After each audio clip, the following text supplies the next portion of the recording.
Good morning, or depending when you're watching this, good afternoon, good evening, or good night. My name's Ross, and as always, told out of Voice of Radio. So today we need to talk about something a little bit weird. What we need to talk about today are illustration rares, and the fact that there are some illustration rares in the Pokemon TCG, in the Scarlet and Violet era, that just make no sense, that are far more expensive than they have any right to be, and I know a lot of people are giving explanations about this, but I'm frankly not really buying it. Now, there are a couple exceptions to this. Cards which are way more expensive than they probably should be, and that is, but it kind of makes perfect sense and I'm cool with it, and that is Squirtle and Bulbasaur. Squirtle and Bulbasaur are your kind of poster children for, hang on a second, that's a regular illustration rare and it's how much? But actually, this kind of makes sense. You see, these are Gen 1 first partner Pokemon that are very, very popular. And also, it's really hard to judge these because we don't have a comparison that we can make with Japan. It's not possible. Because these were in the deck set, the Blastoise, Charizard, Venusaur deck set over in Japan. So we can't look at the Japanese print and be like, well, hang on a second, it should only be this much. We can't make a Japanese comparison because the Japanese cards only ever existed as promos. Also, as a side note, that box that had both of these, plus the Charizard, plus everything else, including the free alternate REXs, that box was like $40 and it was not difficult to pick up on release. Like, not even a little bit. It was not difficult to find this box for a decent price when it released. Nowadays, I'm assuming it probably is. But back when this launched, this was not a particularly difficult card to find, or set to find with the cards. So, yeah, I've got these cards in Japanese, and I'm delighted. For what it's worth, as it stands, the Squirtle has gone up to about a $47 card. And it's Squirtle. Everybody loves Squirtle. Don't expect this one to come down anytime soon. Again, the fact is we cannot make a proper comparison, and that's a big deal. Yes, I know it's come down a tiny bit by like a couple of dollars in the past couple of weeks. When I say come down, I mean in a like significant way. I don't mean just by $1 or $2 temporarily. And if we have a look at the Bulbasaur, we're going to see a very similar kind of thing here, right? This one's been going up. It's also gone up to like a $47 card. And it's, you know, with a couple little dips here and there. If you look at it as a trend, it is very much trending pretty much straight upwards. These are the two where we can look at it and go, look, I can't give you a proper explanation because we cannot make a comparison to Japan. Okay? That's very, very important. It's not that they should be this expensive. I don't think they probably should be. But this is one where, because the Japanese ones were promos, it's really hard to actually sit here and make a proper determination. So let's have a look at some others instead. Let's have a look at Ceruledge. One of the ones that just came around in Surging Sparks. One of the new dudes. And what you're going to see from Ceruledge is this card is just far too expensive. Far more expensive than it should be. Right now, for some reason, this Ceruledge is a $40 card. And you'll notice it was like a $15 card. And we've had a very big spike up recently. Gone up to like $40 according to TCG Player. And this is a classic example of the kind of thing I'm talking about in this video. There is no good reason for this. Now, essentially, there are two explanations that I see people talking about with this. One is, yeah, mate, this Ceruledge is a brilliant card. People love this Ceruledge, and because they love this Ceruledge, it's being pushed up and it's way more expensive than other illustration rares. Decent argument, let me prove it wrong. And the way I can prove it wrong is actually very, very simply by just looking at the price of Japanese cards. Because if it is a case that this card is phenomenal, and this card is just really sought after, and this card is an exception, then we will be able to look at the Japanese set and we will see the exact same thing. We will see that over in Japan, this card is particularly expensive and far higher than it should be. What do we see when we have a look at this? It's not super cheap. It's on the higher end. But you'll notice the mint version there is 480 yen. But then you've also got the Sphere, which is 380 yen. And the Mesprit, which is 380 yen. And if we go and have a quick look over at the prices of those cards in the West, if we have a look at them over on TCG Player, we're running out of space on the screen, by the way, so you're going to have to trust me with this one, all right? The Mesprit is a $7 card. The Sphere is a $5 card. The Ceruledge is a $40 card. It's 500 yen rather than 400. So, there's your proof.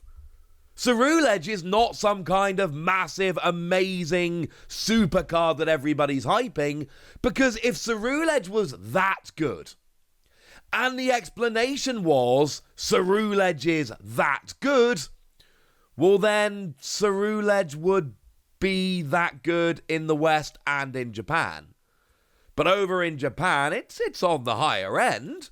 But again, it's just like 25% higher than Mesprit and Sphere, whereas Mesprit and Sphere are $7 and $5 cards against $40 Ceruledge. So no, it doesn't make any sense. Ceruledge is way higher than it should be. The other explanation I get a lot from people, and this doesn't make any sense whatsoever, well, the English illustration rares are rarer, and you know what, they are. But it still doesn't explain anything. So again, let's stick with Ceruledge. Ceruledge came around in Surging Sparks. Surging Sparks is a set that has 23 different illustration rares. Now, every box I've ever opened of Scarlet and Violet with illustration rares has 3 in the West. Always has 3. I'm calling it a 1 in 12 chance. So that means that when you open 12 packs, you should get an illustration rare. But of course, there's 23 different, so we times 12 by 23, we get 276. We should be getting this Ceruledge once in every 276 packs. Okay? Excellent. Now, the equivalent Japanese set here, we are talking about Super Electric Breaker, Choden Breaker, okay? And in that set, as is very, very standard over in Japan, we find that there are 12 illustration rares. And once again, we find that there are 3 per box over in Japan, and the box have 30 packs, so in Japan you get them 1 in every 10 packs. There are 12 available, so therefore they should come up 1 in every 120 packs. That one's nice and easy. They come 1 in 10 packs. There are 12 of them available, 1 in every 120 packs. Okay. And you also got to bear in mind that Japanese packs are smaller and cheaper, so it's not even a perfect comparison. And I get told this a lot by people. They go, yeah, but they're rarer in the West. So take this Ceruledge. I've just shown you the numbers. This Ceruledge is 1 in every 276 packs in the West, and 1 in every 120 packs in Japan. So of course the English Ceruledge is more expensive. And to that I say yes. But Sphere is exactly the same. And Mesprit is exactly the same. Everything that I just said about Ceruledge being rarer in the West is 100% true. And it also applies to every other illustration rare in Surging Sparks. So yes, it is a great explanation for why English illustration rares generally are more expensive than Japanese, but it does not explain why Ceruledge is a $40 card and Sphere is a $5 card. And this is my point that I've been dancing around for a while now, so now we're just approaching it head on in a video. Every set, we take 1 or 2 illustration rares, we pump them up for no particular reason, and there's no explanation. If the explanation was English illustration rares are rarer, then all English illustration rares would be $40 like Ceruledge, but they're not. If the explanation was Ceruledge is some uber card that everybody loves, then it would be expensive in the West and in Japan. But it's not. It is just this one random illustration rare, just in English but not in Japanese. It makes no sense.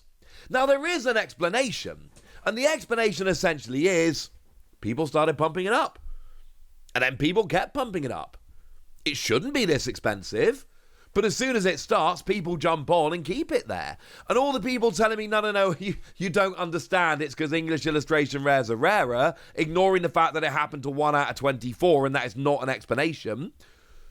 These kind of narratives being perpetuated is what keeps the prices higher. And I've got a whole bunch of other ones I can show you. One of the more controversial ones here, one that people have been talking about a lot, is Groudon. Groudon has had a lot of discussion generated recently because and don't get me wrong, I love Groudon.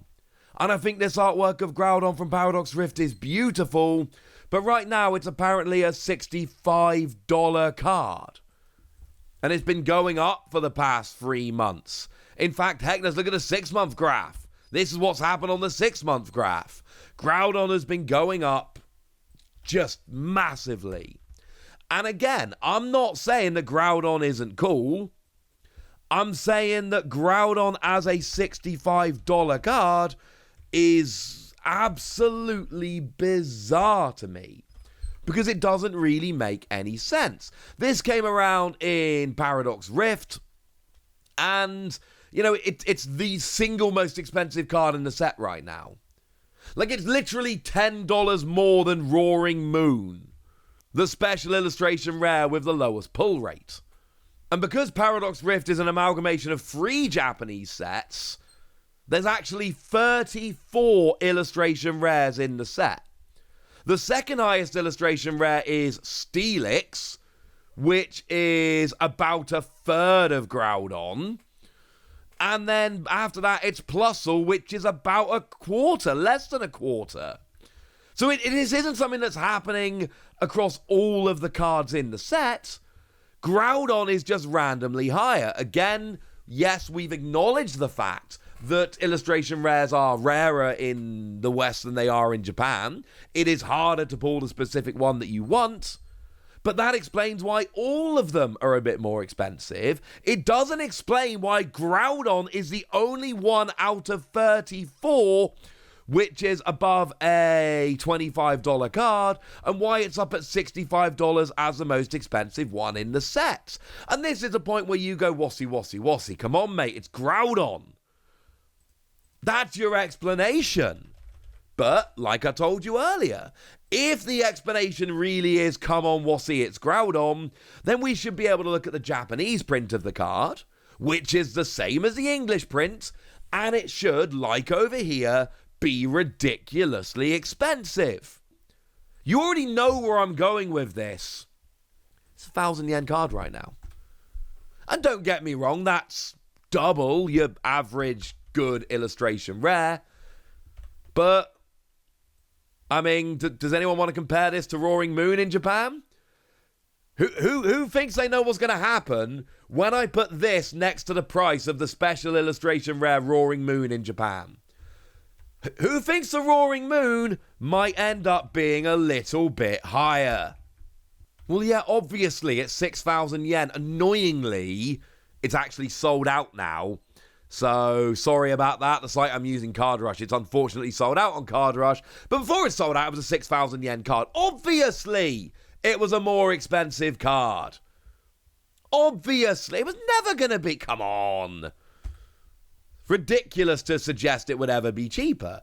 And yet, over in the West, Groudon is more expensive than Roaring Moon, despite the fact that in Japan, Roaring Moon is like 5 times Groudon. And this is the point that I'm making. We do this like once or twice a set. We take a random illustration rare, and for no particular reason, we just start pumping it up. And it's not because Japanese cards, it's harder to find the specific one you want. Again, that would be an explanation for all the English illustration rares being expensive, not just one. And it could be that it is just the card is that good. But if the explanation is the card is just that good, then it will be that good in Japan, and we'll see a similar spike in Japan. Interestingly enough, there is one example, only one, but there is one example where that has actually happened. Where there is one illustration rare that actually is really expensive in Japan as well as over here. It's Magikarp. Now, to be fair, it's a 6,500 yen card, which puts it in line with a kind of standard special illustration rare, or a decent special illustration rare. It is gigantic in Japan for an illustration rare.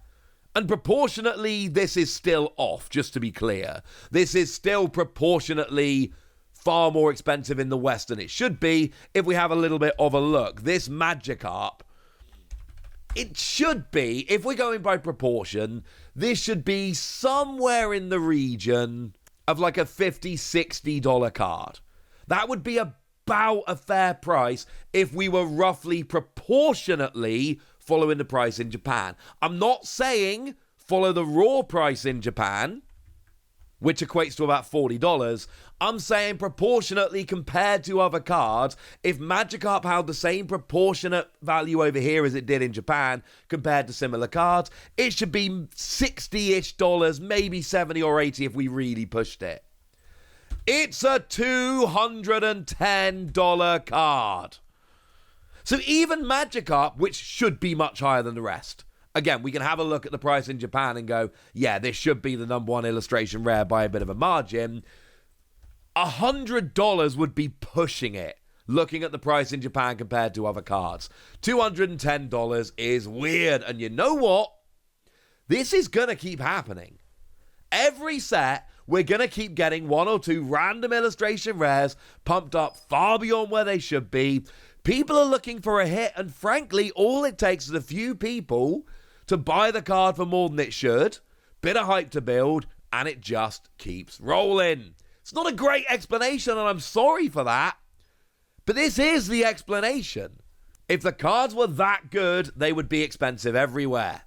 If the issue was it's harder to pull English cards, then all the English cards would be spiking to the same amount.